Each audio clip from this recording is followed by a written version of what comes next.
नमस्ते, मैं Pradeep Kumar Sharma maths class में आपका स्वागत करता हूं। आज मैं आपको वैदिक गणित में भाग करने की विधि समझाऊंगा। आपकी इस वैदिक गणित में भाग करने की 3 विधियां हैं: निखिलम विधि, परावर्त्य विधि और ध्वजांक। तो ये बड़ी इजी विधि है और शॉर्ट तरीके से मैं आपको समझाऊंगा, बड़े डिटेल्स में। तो आप बड़े ध्यान से समझें और वीडियो पूरा देखें। विधि वैदिक विधि से भाग पढ़ेंगे। वैदिक विधि में भाग 3 विधियों से है। पहली विधि है निखिलम विधि। इसको याद रखने के लिए अपन इसे ये भी ध्यान रख सकते हैं कि इसमें विचलन निकाला जाता है। और दूसरी विधि जो है वो है परावर्त्य विधि। और तीसरी विधि इसमें है ध्वजांक विधि। तो 9th कक्षा में परावर्त्य विधि और ध्वजांक विधि दोनों हैं। 8वीं कक्षा में ध्वजांक विधि भाग के आ जाती है, लेकिन 10th में निखिलम विधि, परावर्त्य विधि और ध्वजांक विधि 3 विधियां होती हैं। तो इसको मैं क्वेश्चन के साथ ही आपको समझा देता हूं। जैसे मैं एक पहला क्वेश्चन ले रहा हूं और उसमें पहली विधि का उपयोग कर रहा हूं। सबसे पहले अपन भाग पढ़ेंगे निखिलम विधि से। अब निखिलम विधि में विचलन निकलता है, तो विचलन के लिए मैं आपको पहले बता दूं। सबसे पहले हमें भाग देने वाली जो संख्या होती है उसमें आधार ढूंढना होता है। आधार हमेशा शून्य वाली संख्या के पास निकलता है। जैसे वो संख्या 10 के आधार की हो सकती है, 100 के आधार की हो सकती है, 1000 के आधार की हो सकती है, कैसे भी वो देखने से पता चल जाता है। फिर विचलन जो निकलता है वो विचलन निकालने का तरीका होता है कि जिस संख्या का अपन भाग देते हैं उस संख्या में से आधार को घटाते हैं। ये विधि है विचलन ज्ञात करने की। अब बाकी क्वेश्चन के साथ आप समझ जाएंगे। तो निखिलम विधि में एक क्वेश्चन ले रहा हूं। जैसे अपने पास एक संख्या है,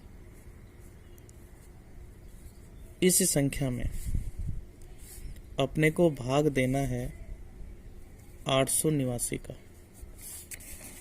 और अपन विधि पढ़ रहे हैं निखिलम विधि। यानी हमें इसे हल करने से पहले ये देखना होगा कि इसका आधार क्या है। तो देखिए 889 1000 के पास की संख्या है, तो अपन इसका आधार ले लेते हैं 1000। और जब आप विचलन निकालेंगे तो विचलन का मतलब है संख्या का मतलब 889 माइनस इसमें से अपन घटाएंगे 1000।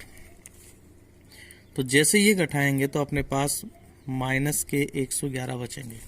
अब मैं यहाँ पर आपको एक विशेष बात बता दूं कि निखिलम विधि में हमेशा विचलन धनात्मक लिया जाता है।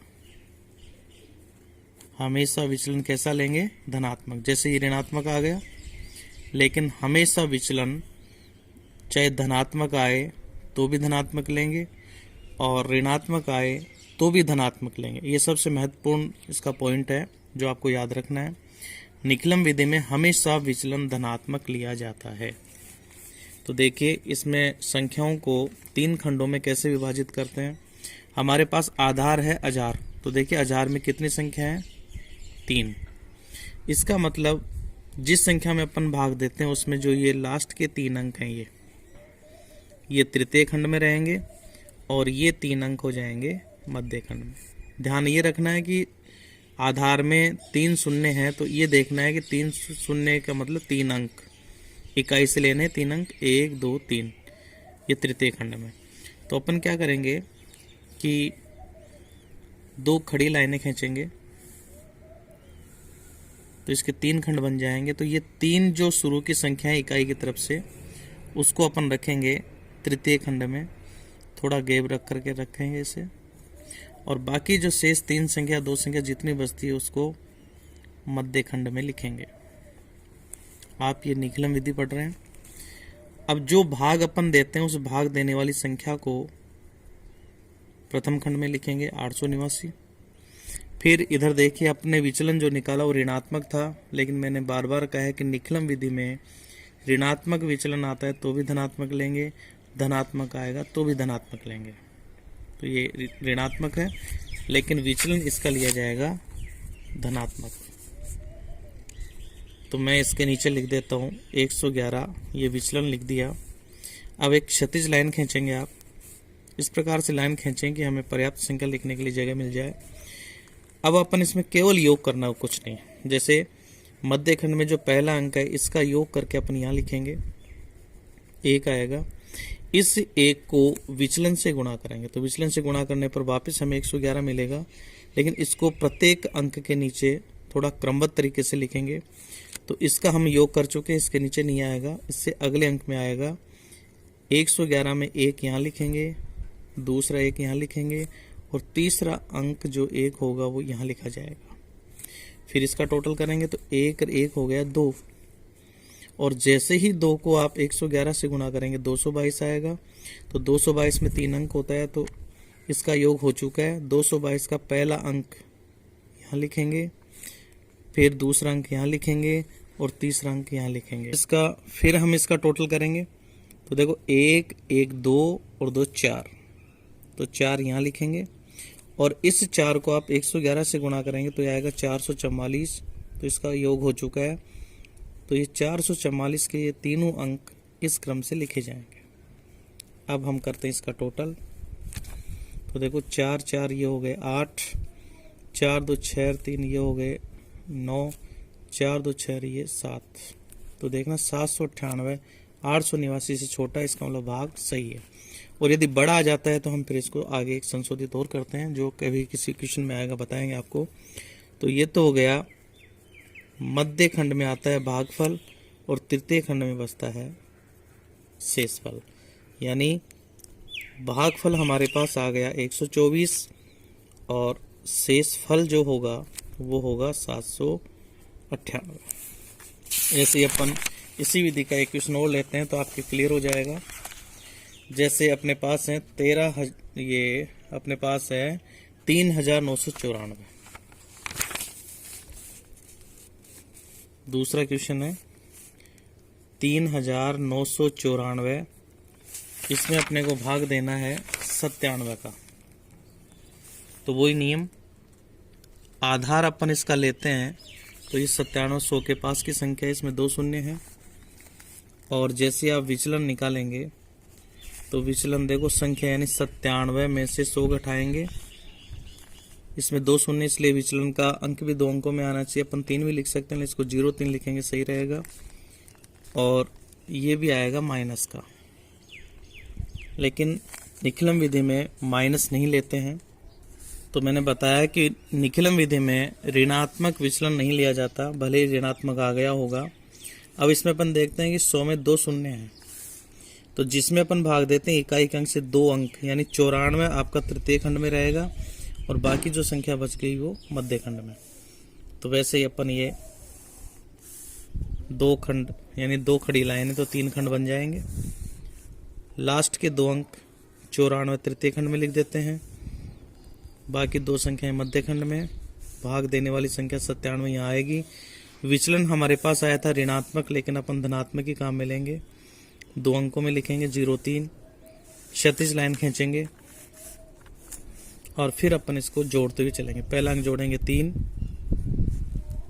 अब 3 को जैसे ही 03 से गुणा करेंगे तो 09 आएगा, तो 0 तो लिखेंगे 9 के नीचे और 9 लिखेंगे 9 के नीचे। फिर जोड़ेंगे तो यह आएगा 9 और 9 को 03 से गुणा करेंगे तो 27 आएगा। 27 में 2 तो लिखा जाएगा 9 के नीचे और 7 लिखा जाएगा 4 के नीचे। अब अपन इसका देखो टोटल करते हैं। जो पहले क्वेश्चन में आप एक नई चीज नहीं आई थी वो इसमें आ गई है। 7 4 11 यानी 1 हासिल की 1 लगेगी, तो ये 3 और 9 12 और 9 21। एक बार दोबारा जोड़ लेते हैं। 7 4 11 ये 3 हो गए, 9 और 3 12 और 9 21, 211। अब ध्यान देना 211 97 से बड़ा है, इसका मतलब भाग पूरा नहीं हुआ। इसलिए अपन क्या करते हैं, ये देखते हैं कि 97 को कितने से गुणा करें कि 211 में भाग चला जाए। तो लगभग 2 से गुणा कर सकते हैं। 7 दूनी 14, असल की 1, 9 दूनी 18 और 1 19। 194 से छोटा है, इसका मतलब 97 का भाग इसमें 2 बार और जा सकता था। तो जितने बार भाग जाएगा उसको तो लिखेंगे मध्य खंड में, यानी 39 के नीचे। और 97 को 2 से गुणा करने पर आएगा 194, ये लिखेंगे तृतीय खंड में। इसको तो घटाएंगे, इसको जोड़ेंगे तो 39 और 2 ये तो हो गए 41, और 11 में से 4 गए तो 7, और यहाँ 10 हो गए, 10 में से 9 गया 1, ये 0। इसका मतलब अब आपका ये संशोधित भाग हो गया। तो ये तो हो जाएगा भागफल और ये हो जाएगा शेषफल। इस प्रकार से अपन कर सकते हैं। तो एक स्टेप इसमें आगे चलेंगे। अब भाग की दूसरी विधि लेते हैं, परावर्त्य विधि। परावर्त्य विधि भी मैं डायरेक्ट आपको क्वेश्चन से समझा देता हूँ। जैसे एक क्वेश्चन ले रहे हैं, 2112 में अपने को भाग देना है 97 का। तो इसमें वही तरीका, 97 जो है ये 100 के पास की संख्या है, तो इसका आधार हो जाएगा 100। 100 में 2 शून्य हैं, इसलिए इसके 2 अंक तृतीय खंड में रहेंगे और बाकी जो बच गए वो मध्य खंड में। अब बात आती है विचलन की। तो विचलन वैसे निकालते हैं 97 यानी संख्या माइनस विचलन, ये आधार। तो ये बचेगा माइनस के 3। अब इस विधि का नाम है परावर्त्य। परावर्त्य का मतलब होता है कि यदि विचलन माइनस में आता है तो उसे धनात्मक में परिवर्तन करें, और धनात्मक आता है तो ऋणात्मक में। बस ये इसका उल्टा होता है। इसलिए देखिए मैं इसमें 2 खड़ी लाइनें खींच रहा हूं। 2 शून्य आए हैं, इसके 2 अंक तृतीय खंड में होंगे, यानी 12 तो तृतीय खंड में लिखे जाएंगे और 21 मध्य खंड में। भाग देना है 97 का, प्रथम खंड में लिख दिया। विचलन इसका आया माइनस के 0.3। तो इसको लिखने का तरीका होता है बार में, 0 के ऊपर भी बार लगाएंगे, 3 के ऊपर भी, ये ऋणात्मक हो गया। तो अपने पास विचलन आ गया ऋणात्मक। निखिलम विधि में तो क्या होता है कि विचलन कैसा भी आए धनात्मक काम मिलेंगे, लेकिन इसमें परावर्त्य का मतलब ऐसे याद रखें कि हमें परिवर्तन करना है। ये ट्रिक है इसको याद करने की। परावर्त्य में विचलन का चिन्ह परिवर्तन होता है। ऋणात्मक आया तो हम इसको धनात्मक ले लेंगे, इसका मतलब ये निकलम विधि में बदल गया। अब वही तरीका, अब ऋणात्मक विचलन काम में नहीं लेकर के धनात्मक लेंगे। पहला अंक जोड़ेंगे 2, 2 को 0.3 से गुणा करते ही हो गया 0, 6। फिर ये जुड़ेगा 1, 1 को 0.3 से गुणा करते ही हो गया 0, 3। पूरा मान हो चुका है, जोड़ दें 3 और 2 5 और ये 7। तो देखिए 97 से ये 75 छोटे हैं, इसलिए ये तो हो गया भागफल, यानी भागफल तो आ गया 21 और शेषफल आ गया 75। फिर मैं एक दूसरा क्वेश्चन ले रहा हूँ इसका, और वो है 13,385। 13,385 में भाग देना है 131 का। तो देखो ये संख्या भी आधार 100 के पास की है। जब अपन इसका विचलन निकालेंगे तो संख्या यानी 131 में से 100 घटाएंगे तो हमारे पास अब की बार विचलन आएगा प्लस में। तो इसका विचलन प्लस में आया। फिर ध्यान दो, 2 0 हैं, तो ये 85 जो 2 अंक होंगे ये तृतीय खंड में रहेंगे, बाकी मध्य खंड में। तो मैं 2 खड़ी लाइनें खींचता हूँ और 2 अंक 85 को तृतीय खंड में लिख देता हूँ, बाकी 3 संख्याएं बच गई वो मध्य खंड में आ जाएगी।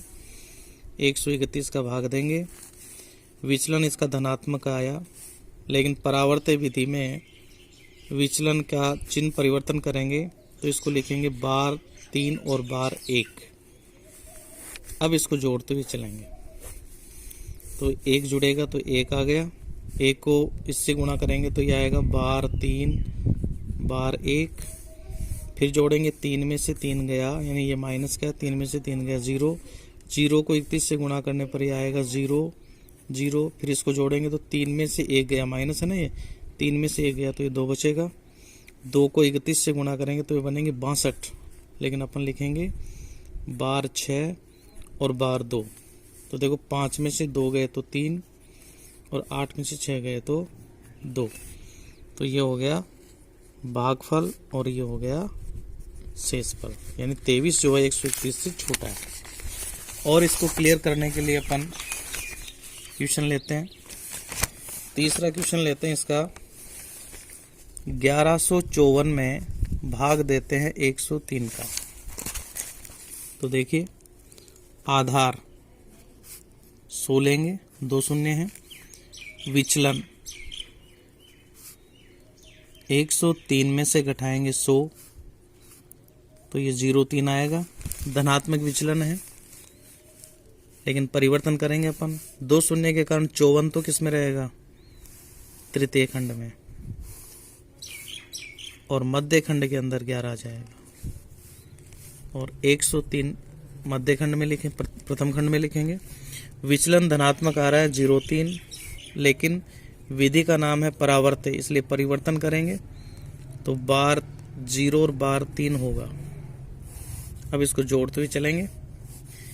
एक को इससे गुणा करेंगे तो आएगा बार 0 बार 3। फिर इससे जोड़ेंगे तो 1 में 0 जुड़ेगा तो 1 ही आएगा। 1 को वापस इससे गुणा करेंगे तो बार 0 बार 3। घटाओ, देखो 4 में से 3 गया 1 और 5 में से 3 गया 2। तो ये तो आ गया भागफल और ये आ गया शेषफल। फिर एक क्वेश्चन ले लेते हैं और अब की बार अपन लेते हैं 1432 में अपन भाग देते हैं 88 का। तो देखिए ये 88 जो संख्या है ये आधार 100 के पास की संख्या है। विचलन इसका निकालेंगे तो ये आएगा संख्या, यानी 88 माइनस 100। विचलन आएगा ऋणात्मक, यानी 12 आएगा, जिसको अपन लिखेंगे बार 1 बार 2।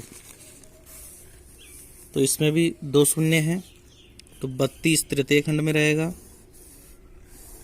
तो 32 को अपन तृतीय खंड में लिख देंगे। मध्य खंड में 14 बचेगा। 88 प्रथम खंड में लिखेंगे। विचलन इसका आया ऋणात्मक बार 1 और बार 2, लेकिन परावर्त विधि में चिन्ह परिवर्तन करेंगे तो ये दोनों ही प्लस के हो जाएंगे। फिर अपन भाग देंगे, यानी जोड़ेंगे, तो ये जोड़ आएगा 1 को 12 से गुणा करेंगे तो 12 आएगा। तो 1 लिखेंगे 4 के नीचे, 2 लिखेंगे 3 के नीचे। 4 और 1 हो गया 5 को आप गुणा करेंगे 12 से तो 60 आएगा। 60 में 6 तो लिखेंगे 2 के नीचे, 0 लिखेंगे 2 के नीचे। जोड़ेंगे 2 तो 6 2 8 3 11। 112 आपकी बार देखो 88 से बड़ा है। इसका मतलब 112 में 88 का भाग ज़्यादा से ज़्यादा एक बार जा सकता है। तो अपन क्या करेंगे, 88 को 1 से गुणा करेंगे तो हमारे पास आएगा 88। तो 1 तो यहाँ लिख देंगे, 88 इसमें से घटा देंगे, ये तो जुड़ेगा। तो ये तो हो गया 16। 12 में से 8 गए 4 और 10 में से 8 गए 2 और ये 0। 24 छोटा हो गया। तो 16 तो हो गया भागफल और ये हो गया शेषफल। इस प्रकार से मुझे लगता है कि इतने एग्जाम्पल देने के बाद आप कर सकते हैं। तो मैं आपको एक्सरसाइज के लिए 2 क्वेश्चन दे देता हूं, कि जैसे एक तो मैं दे देता हूं 1358 में आप करना भाग 113 का देना है। इसमें विचलन प्लस में आएगा 13, जो परिवर्तन करके बार 1 और बार 3 लेना है। और एक दे देता हूं मैं 14,885, इसमें भाग देना है 123 का। इसमें विचलन धनात्मक आएगा 23, लेकिन परिवर्तन करेंगे तो बार 2 और बार 3 से इसको हल कर लेंगे। बाकी आप इसका थोड़ा अभ्यास करेंगे, 2-3 बार इसको देखेंगे, पूरा वीडियो देखेंगे तो ही आपके समझ में आएगा। इसलिए आप पूरा देखें और समझें, फिर हल करें।